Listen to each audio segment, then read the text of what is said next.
क्या नाम है आपका? मेरा नाम श्याम बाबू हुआ।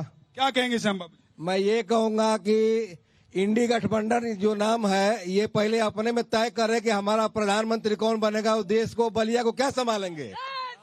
तो मैं वो बलिया में बुरी तरह से हार रहे हैं और नीरज शेखर बम्पर वोट से जीतेंगे, उनके साथ कोई मुकाबला नहीं है। इंडिया गठबंधन पहले ये बताए कि वो अपने 80 प्रत्याशी उन्होंने दिया है कि नहीं दिया है उत्तर प्रदेश में। ठीक है, हाँ। बोल रहे हैं कि कौन प्रधानमंत्री बनेगा। चाय वाले के सामने, एक अनपढ़ गंवार के सामने हमारे बलिया जिला के हजारों भाई हैं, किसी को उठा के प्रधानमंत्री बना दिया जाएगा। प्रधानमंत्री की कमी नहीं है, चौकीदार एक सेकंड रुकिए, एक सेकंड रुकिए। देखिए, मैं वैसे तो जनता के मन के बीच में मैं बोलता नहीं हूँ, लेकिन मैं एक चीज, क्योंकि भाई ने कहा कि बलिया के किसी भी समाजवादी कार्यकर्ता को उठा के प्रधानमंत्री बना दिया जाएगा, मेरे मन में ये सवाल चलता रहता है कि वो दिन कब आएगा जब मैं देखूंगा कि समाजवादी पार्टी का राष्ट्रीय अध्यक्ष कोई भी यादव बन जाए प्रदेश का। ये मेरे मन का है, इसलिए मैंने बोल दिया, बाकी आप लोग बोलते रहिए। जी, भाजपा के लिए ये जो शरणार्थी सब चल रहा है आम जनता के बीच में, भाजपा विरोधी मतलब देशद्रोही, भाजपा का नेता हिंदुत्व का ठेकेदार, भाजपा पर इल्जाम सनातन पर हमला, भाजपा का हारना हिंदुत्व का पतन, भाजपा का सदस्य ईमानदारी का पुतला, भाजपा की गलती कोई नया प्रयोग, भाजपा से सवाल ईडी सीबीआई का छापा। बताइए। ठीक है जी। जितने भ्रष्टाचारी है चाय वाला सब पे भारी है। जितने विदेश से फर्जी सर्टिफिकेट लेके आए हैं तो हमारे मोदी जी नेताओं के नेता हैं और सारे फर्जी वालों के दादा हैं। और दूसरी बात, मैं कांग्रेस से पूछना चाहती हूँ कि आज महिला आरक्षण की बात करते हो राहुल गांधी, तो तुमको किसने रोका था? तुम्हारे बाप दादा ने, तुम्हारी माँ ने 60 साल 70 साल से शासन किया है, तो महिला आरक्षण क्यों नहीं लेकर आए? ठीक है जी। सबसे पहले तो मैं आपके चैनल के कहना चाहूंगी, राम ही केवल प्रेम प्यारा, जान ले उसो जाना निहारा। जो हमारे राम का नहीं है वो हमारे किसी काम का नहीं है। माफिया की मलाई और मेवे खाने वाले को एक वोट नहीं देगी जनता। और सुनिए, पूरे प्रांगण में एक महिला से पूछ लीजिए, अगर वो सपा को वोट करे, मैं यही समझ जाऊंगी। ठीक है, कोई है महिला जो सपा को वोट करे? कोई महिला है तो हाथ उठा ले। हाँ जी भैया, इनकी बातों से ऐसा लगता है, खड़े हो जाइए। राम जी को, भगवान राम सबके पूजनीय है। ये लेके आए हैं लोग, ये लोग पेटेंट करा चुके हैं राम जी को। बाकी सर्टिफिकेट की बात कर रहे थे तो मोदी जी आज तक अपना सर्टिफिकेट, स्मृति ईरानी आज तक अपना सर्टिफिकेट नहीं दिखा पाए। ठीक है, हाँ। ये कह रहे हैं कि जो राम का नहीं वो किसी का नहीं, राम का कह रहे काम का नहीं, जो राम का नहीं वो काम का नहीं। भगवान के ठेकेदार ये हुए हैं, भगवान ने इनको पैदा किया, ये राम को लाने वाले नहीं। ठीक है। मुंह में राम बगल में छुरी। देखिए, ये मोदी के नाम पे बात करेंगे, मुद्दों के नाम पे कभी नहीं बात करेंगे। जब मुद्दों की आप बात करेंगे तो केवल जय श्री राम। ठीक है। अभी हमारी बहन उधर एक कह रही थी महिला सुरक्षा और महिला आरक्षण पे। इनकी महिला सुरक्षा यही है, हाथरस, मणिपुर, सहारनपुर, जहां लड़कियों को दिन रात जला दिया जाता है, परिवार के लोगों को उनको सौंपा नहीं जाता अंतिम संस्कार के लिए, ये लोग क्या महिला सुरक्षा। ठीक है, चलिए अब एक बार जरा मंच पर जाता हूं और सवाल जवाब का सिलसिला शुरू करते हैं। उसके बाद फिर वापस मैं आपके पास आऊंगा। मेहमानों से सवाल करते हैं। संजीव गुप्ता जी, अखिलेश यादव तो कह रहे हैं कि क्योटो भी नहीं बचेगा, यानी कि बनारस भी नहीं बचेगा। 80 की 80 सीटें उनके पास जा रही है। 2 आखिरी चरण के जो चुनाव हैं उसमें 27 सीटें पूर्वांचल की हैं। आप लोगों को क्या लग रहा है कि क्योटो बचेगा?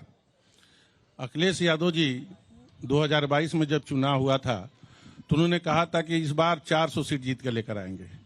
तो अखिलेश यादव जी बच पाने वाली बातें करते हैं और वो राष्ट्रीय अध्यक्ष तो हैं।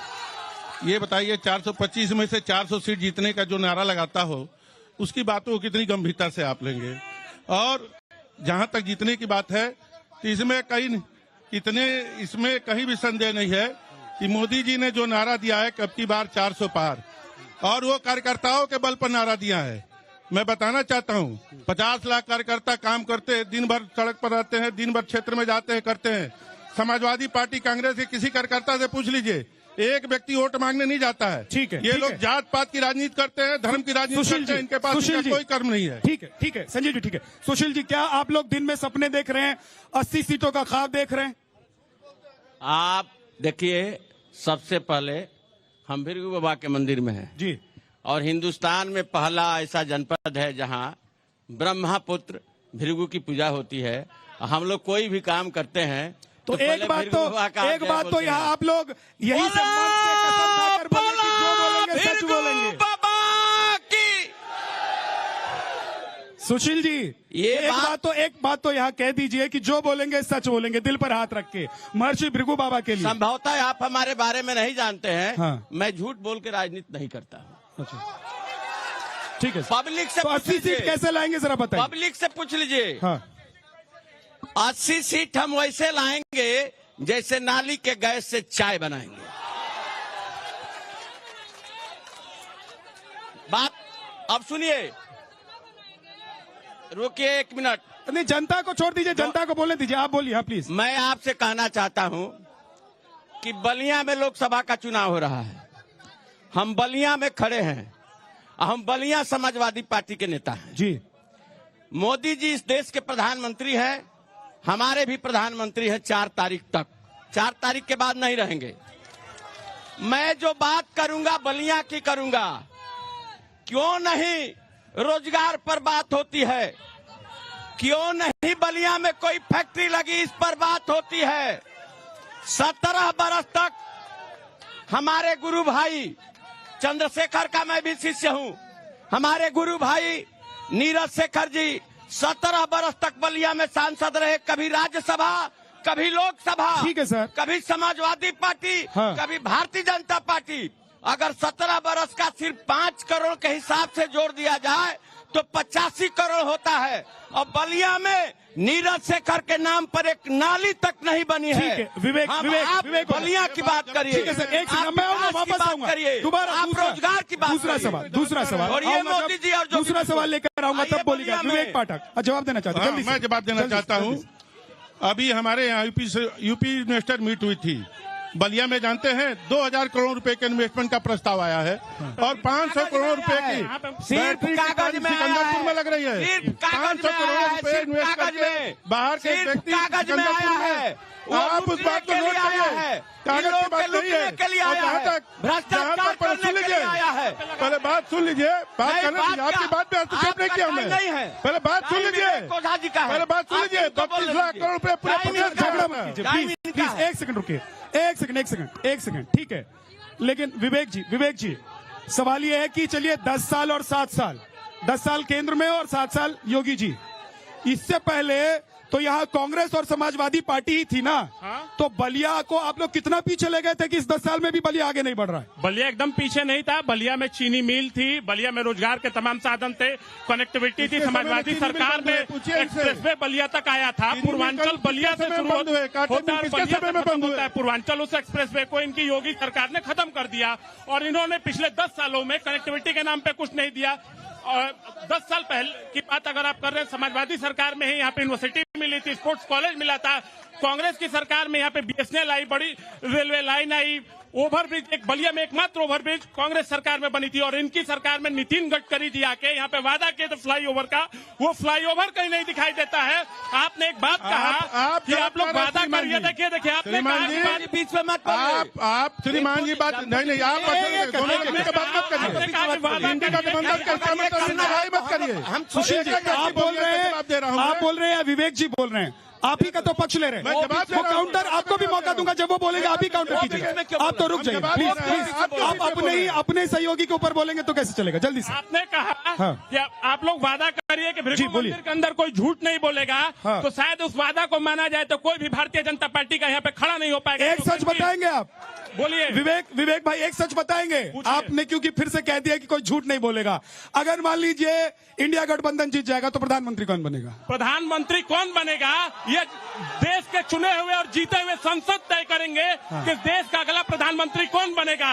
ये यहाँ पे RSS की तरह व्यवस्था नहीं है कि कोई ऊपर से लाके थोप दिया जाए। जैसे 2004 में बैठ के भारत के चुने हुए सांसदों ने अपने प्रधानमंत्री को चुना। हम इनसे ये पूछना चाहते हैं, ये 400 पार कर रहे हैं, आज तक पुलवामा कांड हुआ, 400 RDX हुआ, आज तक पता नहीं लगा पाई, क्यों? हम कहना चाहते हैं कि सांसद प्रधानमंत्री चुनते हैं, जनता सांसद को चुनती है, सांसद प्रधान। हमारे गठबंधन की सरकार जब सांसद चुन के जाएंगे, उसके बाद वो लोग निर्णय करेंगे कौन प्रधानमंत्री बनेगा। मोदी जी की तरह नहीं है बनेगा। हम ये कहना चाहते हैं कि मोदी जी ने जो लॉलीपॉप देकर 2014-19 में धोखा देकर सरकार बना लिया और 2-4 लोगों को अरबपति बना दिया, उसको राहुल गांधी और अखिलेश यादव मिलकर उनको बदलेंगे और यहाँ के प्रधानमंत्री राहुल गांधी। एक मिनट थोड़ा सा पीछे जाने दीजिए, सीधा खड़े होइए, आइए ना खड़े होइए। नहीं, सिर्फ कुर्सी पर बैठेंगे, सुनेंगे। हाँ, पहले तो भृगु जी की धरती पे आप लोगों का स्वागत है। ये जो लोग भी, अभी मेरा भाई कह रहा था कि इन लोगों ने झूठे वादे कर दिए, किसने सही वादा किया और किसने आज तक अपना वादा पूरा किया है।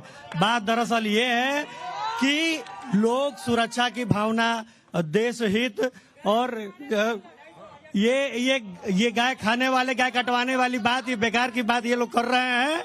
ये सब बात का कोई लेना देना नहीं है। जमीन जिसकी देश और राष्ट्र, सबसे बड़ी बात सुरक्षा, देश और राष्ट्र की सुरक्षा। सर, ये लोग हल्ला कर रहे हैं। सन 2003 में समाजवादी पार्टी की सरकार थी, गाजीपुर में 22 घंटे बिजली मिलती थी, बलिया के लिए 12 घंटे नहीं मिलती थी। ये एक आदमी 2 पक्ष रखे, एक बेटे को सूखी रोटी दे, एक बेटे को। आइए, खड़े हो जाइए। कैसी सरकार है? खड़े हो जाइए। हाँ, मैं किसी की बात नहीं करूंगा, किसी की तो करनी पड़ी। मोदी की बात करूंगा। तो फिर कह रहे किसी की बात नहीं करिए। कौन काम बाजे इनकर लाजवाब नहीं खे, आ कौनो बगिया में ऐसा गुलाब नहीं खे। हमारा मोदी जी का कौनो जवाब नहीं खे। भारत के यशस्वी प्रधानमंत्री जो भारत की जनता को अपना परिवार समझता है, वो आदमी क्या बात करेगा जो अपने बाप का नहीं हुआ। ठीक है, एक सेकंड, आ रहा हूं। अरे इधर से। हाँ जी, मैं पहले भृगु बाबा का नमन करते हुए जय श्री राम। और ये लोग कह रहे हैं 400 पार, इसी समाजवादी पार्टी के पूर्व मंत्री के परिवार से ही एक लड़की को गाड़ी में जबरी अपहरण किया जाता है और बैठाया जाता है, उसका मर्डर किया जाता है। उसको सब छिपा रहे हैं और बता नहीं रहे हैं उसको। ठीक है, एकदम जिनका हो गया। एक सेकंड, देखिए, विपक्ष के पास कोई मुद्दा नहीं है और न कोई जो है प्रधानमंत्री का प्रत्याशी है। विपक्ष खत्म, 400 पार। जो मुख्यमंत्री आवास से टोटी चोरा सकता है वो देश और प्रदेश को। ठीक है, नहीं इधर हो गया है, अब पीछे से लोग रह गए। हाँ, बोलिए। ये बात करते हैं रोजगार की। यूपी में 69 सांसद इनके हैं। मोदी जी ने आज तक ये 10 सालों में एक बार भी यूपी के लिए अगर कोई बैठक बुलाई हो और लोगों को रोजगार दिया हो, नहीं किया है। सिर्फ और सिर्फ यहाँ से लेबर फैक्ट्री के माध्यम से गुजरात में जाते हैं। क्यों गुजरात के लोग यूपी में आके नौकरी नहीं करेंगे? उस पर ये बात करें। ठीक है, इधर से कोई बोलना चाहता है? हाँ, नहीं चाहिए जुमलेबाज सरकार, यहाँ चाहिए 1 लाख वाली सरकार, यहाँ चाहिए सच्ची सरकार, नहीं चाहिए नफरत वाली सरकार, यहाँ चाहिए मोहब्बत वाली सरकार। ठीक है, मोहब्बत की दुकान का जिक्र हो गया। एक तो उन्होंने कहा कि भाई 69 सांसद होने के बावजूद आप लोगों ने यहाँ के लिए, उत्तर प्रदेश के लिए क्या किया है, जरा बताइए जल्द से। 30 सेकंड है, उसके बाद फिर मैं जाऊंगा आगे। हाँ। भाई साहब, ऐसा है कि भाई साहब ने जो बात रखी है उसमें कहीं भी सच्चाई नहीं है।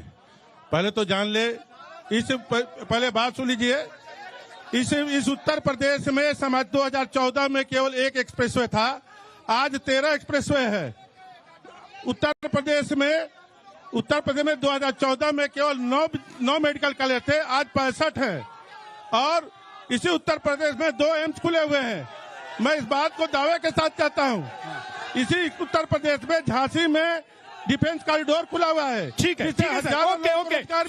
सुशील जी, ये कह रहे हैं कि मेरी बात पूरी हो जाने दीजिए, जल्दी मेरी बात पूरी हो जाने दीजिए। जो जेल में बंद है वो जेल से कब निकलेगा? सुशील जी, जल्दी से, सिर्फ आखिरी 30 सेकंड बचा हुआ है कि अगर विकास और राम दोनों साथ है तो फिर 80 का जो सपना है वो सपना न रह जाए। जल्दी से सर, 20 सेकंड। वो विकास कहाँ है? हम तो यही पूछ रहे हैं। आपने बहुत अच्छा सवाल किया। हम तो विकास ढूंढ रहे हैं, हम तो रोजगार ढूंढ रहे हैं। चलिए, बहुत बहुत शुक्रिया आप सभी का, आप सभी मेहमानों का, आप सभी लोगों का। आज बलिया से इतना ही इलेक्शन यात्रा में, कल फिर आपसे मुलाकात होगी। For more of such videos do like, share and subscribe to ET Now Swadesh।